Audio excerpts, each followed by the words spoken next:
Hey folks, Kilt-Man here, Kilt-Man at your services. How are you all? Hope you're all doing very, very well. Now, I've got some movie news, yeah. We know that James Wan is doing a remake of The Creature from the Black Lagoon. The original 3D classic from Jack Arnold, one of the greatest creature features ever.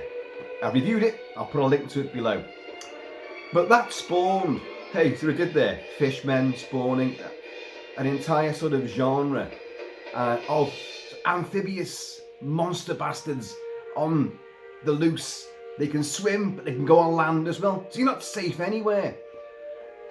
You had Creature from Peter Benchley made into a TV miniseries. You had Humanoids From The Deep.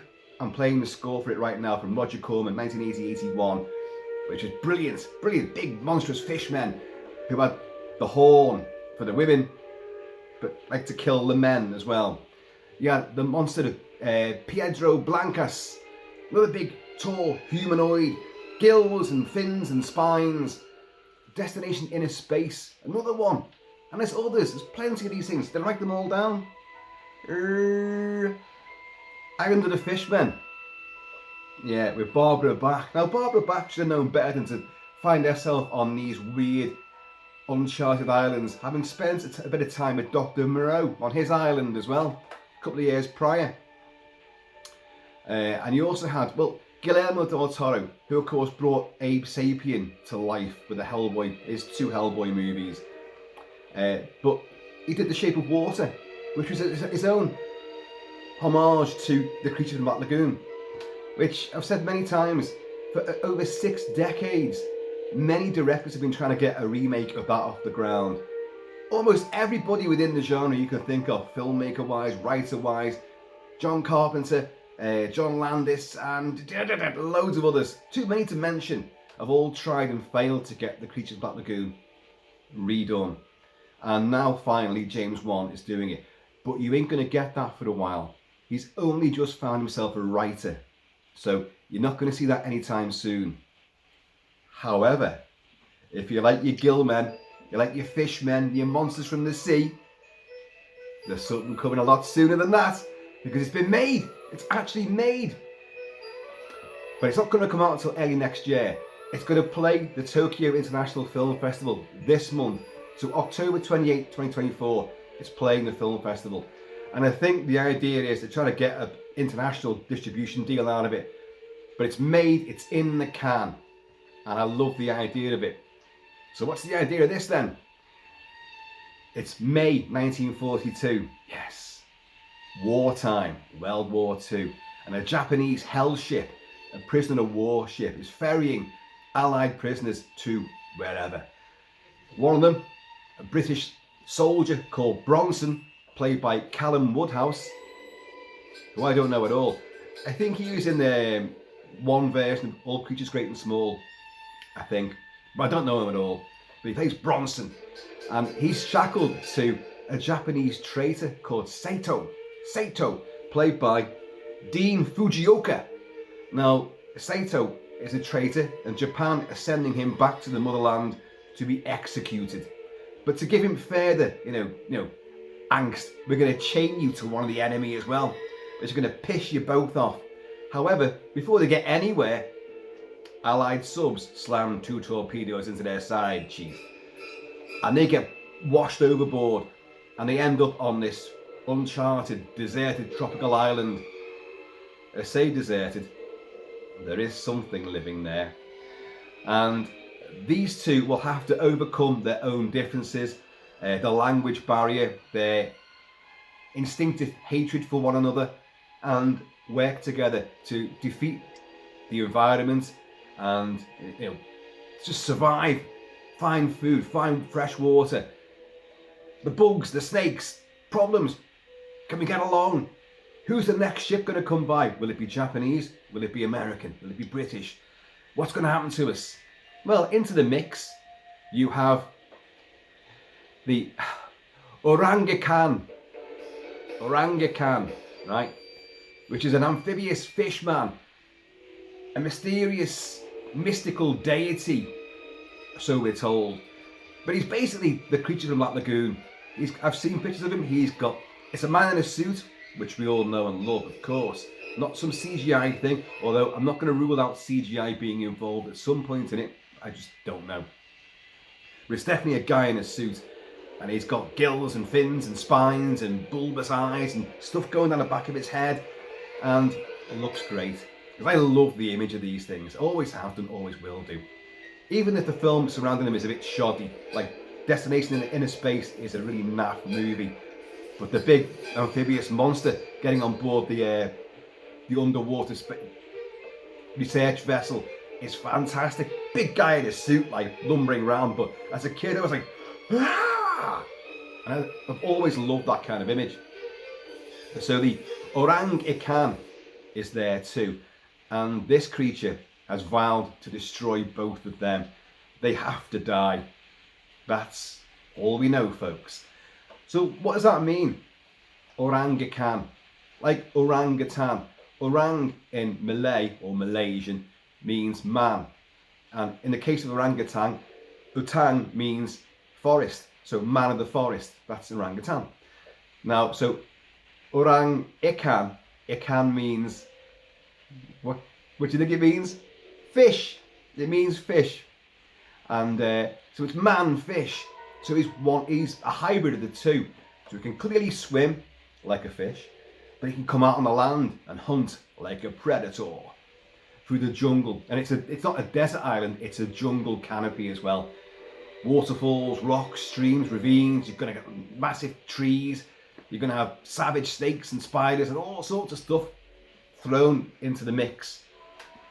But what I like about this, besides the fact that it's a gill man, you know, on the attack, and I love that sort of thing anyway, as we've now gathered. But the film is also influenced by John Boorman's terrific 1968 thriller, wartime thriller called Hell in the Pacific. If you don't remember this, it's a great film with two of the biggest stars at the time. You've got Lee Marvin, who's an American soldier washed up on this island, alongside a Japanese soldier washed up on the island, played by Toshiro Mifune. The legendary, well, they're two legends, it's two screen icons. So they will fight and battle one another, then finally win over each other, because to survive they're going to have to combine their forces to find fresh water and just to live off the land and try to maybe build a raft and escape. And it's great. It has a very downbeat ending. Not the ending John Boorman wanted. In fact, John Boorman, when he first saw the film premiered, he was like, hang on a minute. When I made this movie, the two of them survived. The studio changed that and had the Allies bomb them out of existence. Boom, they're killed. That wasn't the way it should have ended, but it's a great film. Now, the producer of Orang Ikan, let me get his name, Eric Koo, K-H-O-O. Eric Koo has always been a lover of the Creatures from that Lagoon. Always wanted to remake that somehow. And then, but when you get his ideas were sort of coming together, but they didn't quite gel. And then during lockdown, he watched Hell in the Pacific, the John Boorman movie, and suddenly, bingo, the light bulb moment. That's it, Eureka! And I'm going to combine the two.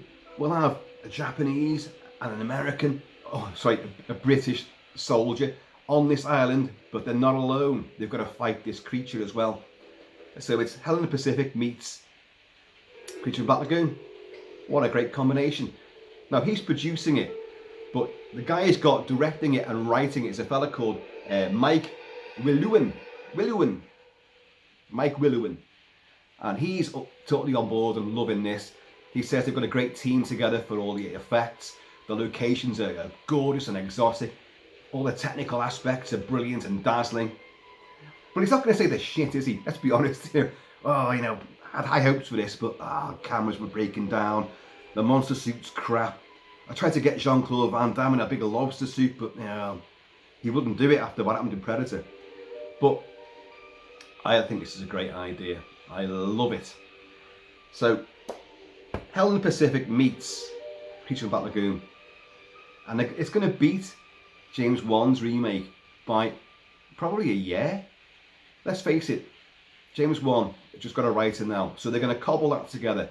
They probably won't even start filming it till the start of next year. then you've got the shoot, then you've got extensive post-production. Now, I'm not sure where they're going to go with that. I would think it'll be practical as far as it can go. So it'll be a man in a suit again. But where you're going to get the likes of Rico Browning from these days, you've got Doug Jones, Guillermo del Toro's super rake thin, super tall creature, you know, extravaganza, who played Abe Sapien, and the guy with the eyes in the palms of his hand from Pan's Labyrinth. What was he called? The thin man, the tall man, the pale man, that was it. So he can play these things, put him in a skinny suit, and he can look amazing. He's very sinuous and dexterous and athletic, and he can swim as well. So that helps. So maybe they're going to go down that road. In this film, I do not know who's playing the Orang Ikan. And the pictures that I've seen, one of them I put in the thumbnail. It's kind of up close. The poster artwork is pretty damn good. You've got like these gorgeous, almost Skull Island-like vistas of canyons and almost stone Mayan temples. Wrong neck of the woods, I know, but you know what I mean. And vines and, you know, jungle canopy and all that, and a waterfall in distance, and you've got our two rivals who become heroes in the distance, and you've got this creature sort of in the foreground on its haunches watching them. Now, these are the posters, and they're pretty good, pretty evocative. But I've already had an idea about this. You know what I'm like? You know that film War Machine, which I mentioned a couple of weeks ago. And I said, I think I know how this is going to pan out. Well, you have to go and watch that video to work that out. But I love to think of these things. They don't give you too much information, which is obviously that's the way you want it. But I think there's going to be a twist in this as well. I do. No. I don't think it's going to be a Nazi experiment that's been unleashed on the island. I don't think that at all. I think he is the epitome of this ancient deity, the Orang Ikan. It exists. And it'll battle these two across the island. Maybe someone else gets washed up there. Because you want a kind of body count, don't you? You want to see what this thing can do. Tears people's heads off, whatever. Puts a beak into them and drinks their fluids out. I don't know what it does. But, so you want a body count. But these two, I think, they're going to win, aren't they? I'm just surmising they're going to win. And they're going to kill this creature. And then at the very end, they're going to realise why the creature was going after them. Because they're going to stumble across its little nest of younglings or eggs. Don't forget, these things lay eggs, usually. Amphibious things lay eggs. So, or like big frog spawn type of thing. And all it was doing was trying to protect its young. And like, oh shit, you know. But they had to kill it to survive, I suppose. But the last moment, the eggs hatch. And you've got loads of these little things. Where's mummy? We're hungry. Oh, you'll do. Yeah. But folks, I like the sound of this. It's got war. It's got a survival aspect. It's got two begrudging characters who've got to work together. And it's got a monster. It's got a great setting on an island. Whether, like in Helen Pacific, they actually managed to build a raft and get off the island and get attacked while they're on the raft as well, I don't know. But there's so much scope for what could happen here. And I think there will be other characters. Maybe like one of those Japanese subs just pulls up outside and they send a little party to the island, search for coconuts, sushi and coconuts, and Orang Ikan leaps amongst them. Oh yeah, I hope it's nasty. The producer and the writer-director have both said, you know, it's great, it's exciting, it's exhilarating, it's thrilling, all those words you want to hear. Although I want to hear gory and frightening as well. Now, I don't necessarily want to feel sympathy for the monster itself. I think we've gone down that road a gazillion times, from King Kong and Frankenstein's monster, Hunchback of Notre Dame. Just ad infinitum. We're always, oh, there's a reason why it's doing what it's doing. We even give like sympathy to bloody psychopaths now, because we always tell their backstory. We analyse them. We have them profiled. oh, but they had a troubled upbringing. It's not their fault. It really isn't their fault. They're a product of their upbringing and their environment. They didn't really mean it when he skinned that woman alive and then ate her babies in front of her. You know, they're the victim, really. But we have a tendency in society to do this now, and it's reflected in movies, even to this day, where we give sympathy to the beast. But a good old-fashioned monster flick. The Creature from that Lagoon. Now, he was a nasty bastard. He would tear people apart with them great big webbed hands with great big claws on them as well. And he'd grab heads, and well, you didn't see him pulling heads off, but you knew what he was doing. Crushing skulls and all that. And yet he had the hots, of course, for the ladies, but he still was scary, and that was the epitome of it. He was a monster. The men were rivals, again, for a woman and all that. It's still women. They're the real monsters, women. And but he doesn't die. You think he does, but he comes back for a sequel, Revenge of the Creature, which again is bloody good. Not as good, but it's still very, very good. And it tells a different story. Him in captivity. And then you have The Creature Walks Among Us, the third and final of the Creature from the Lagoon trilogy, where they do horrific experiments on him to try to make him breathe oxygen all the time, breathe air, give him lungs, and he becomes like a much bigger, lumbering Frankenstein's monster type creature. But all he wants to do is go back to the sea. So its finale is he throws himself into the sea, but he won't survive. So he's killed himself. He just wants to go back to the water. And you're like, and as a kid, I just wanted rampaging monsters, smashing down French windows and overturning, cars and things, all of which this guy does. But I didn't have to feel sorry for him. But I did, and I was like, he just wanted to go back home again. And they did that to him. But I want this to be, look, we're scared of this bastard. He's really creepy. He can swim through the sea and the lagoons and the rivers, without a trace. Pure clandestine, pure commando. But he can also go through the jungle from tree to tree, from shrub to shrub, scaling mountains and rocks and things like. Yeah, I'm up for this. I want him to be nasty though. You've got to feel their fear. So, this should be coming out start of next year, I would think. But it's going to play the Tokyo International Film Festival, and I think you'll be hearing a lot more about it pretty damn pronto afterwards. Probably saying what a pile of shit this is. God, I hope not. I really hope not.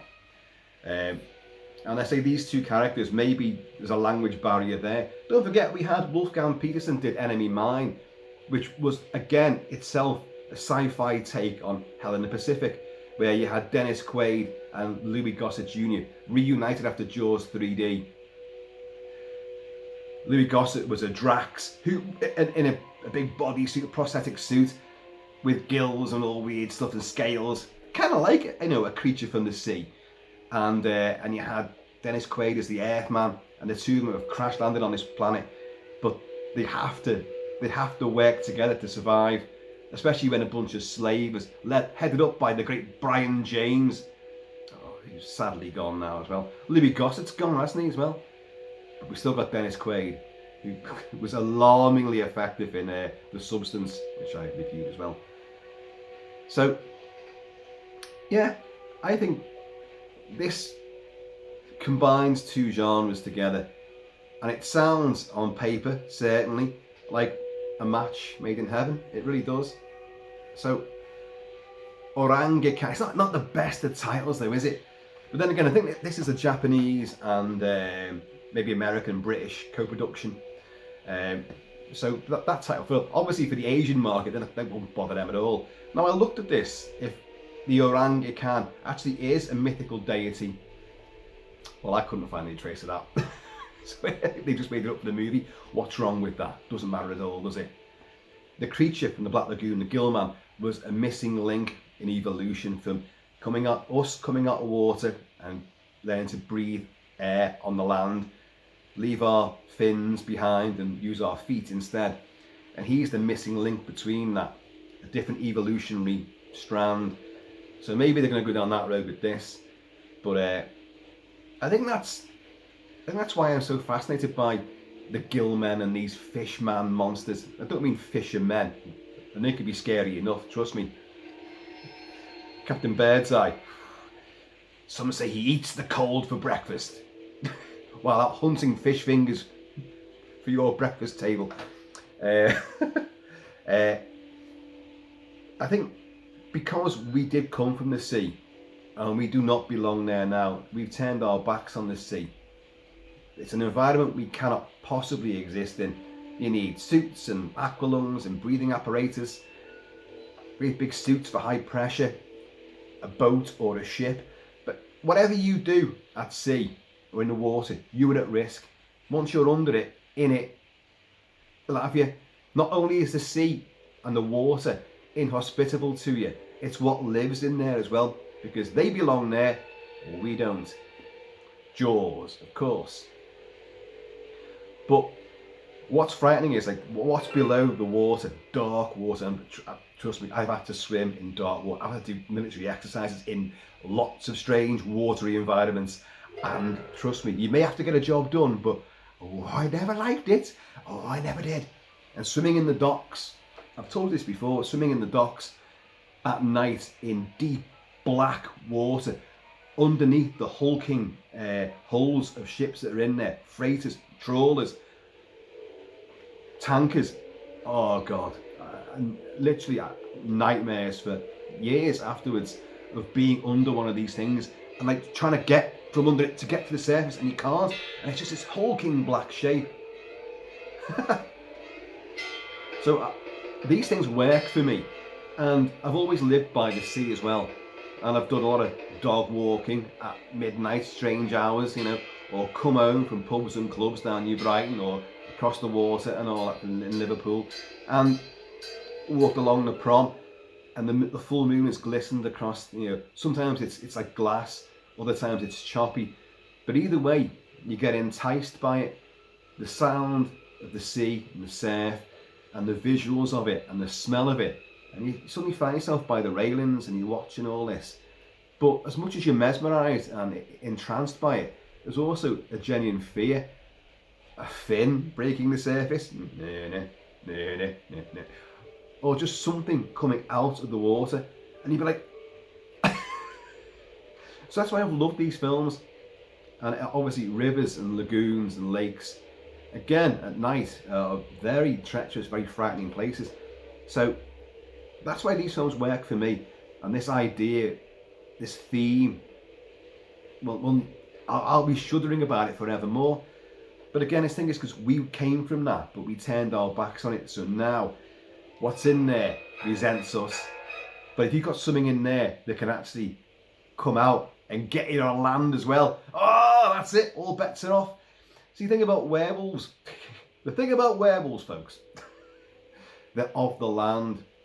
A lot of our monsters, our creatures, all our horror icons, they're of the land, they're of the towns, they're the environment you live in, suburbia, the city, the rednecks, you know, up in Moonshine County, Illinois, and all that, like, with their dueling banjos, all that kind of thing. The deserts, you know, the cannibals living in the rocky canyons of the desert, a cabin in the woods assailed by whatever's in the woods.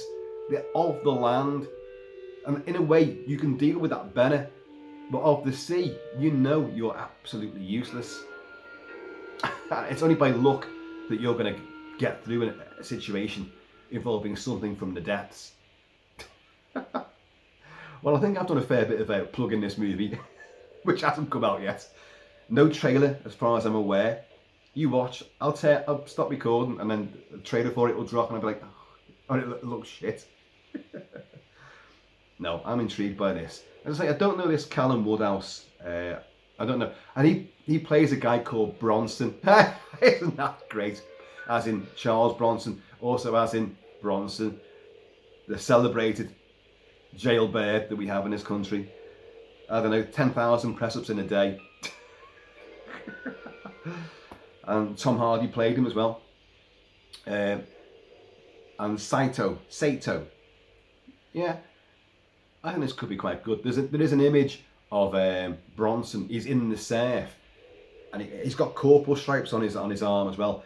And Sato's on the beach, and I think our boy, well, I'm saying Bronson's our boy, he's on his knees, and Sato's got a gun. It's like the Japs had they took the German Luger, the semi-automatic pistol that the Germans used, and they made their own version of it. So I think Sato's got that in his hand, and he's got it trained on Bronson. But obviously they're going to overcome that sort of animosity and have to become reluctant friends. So yeah, I'm intrigued about why he's a traitor. What did he do? What did he do that made him traitorous to Japan? I don't know. Guess we'll find out. Oh, back to Hell in the Pacific. Lee Marvin was a US Marine who fought there in the Second World War, and he was a badass as well. He's one of Hollywood's most the toughest guys we ever put out there. He didn't play a tough guy, he was a tough guy. And Toshiro Mifune was in the Japanese Special Royal Air Force. It was the Japanese Air Service he was in. So the two of them actually had fought in that theatre of operations during the war, and then played, basically, I suppose, in a way themselves. Clever. It's a good movie. Damn good movie. John Boorman can be quite an erratic filmmaker, but this is a guy that did Excalibur. And for that, you can forgive him for doing Zardoz as well.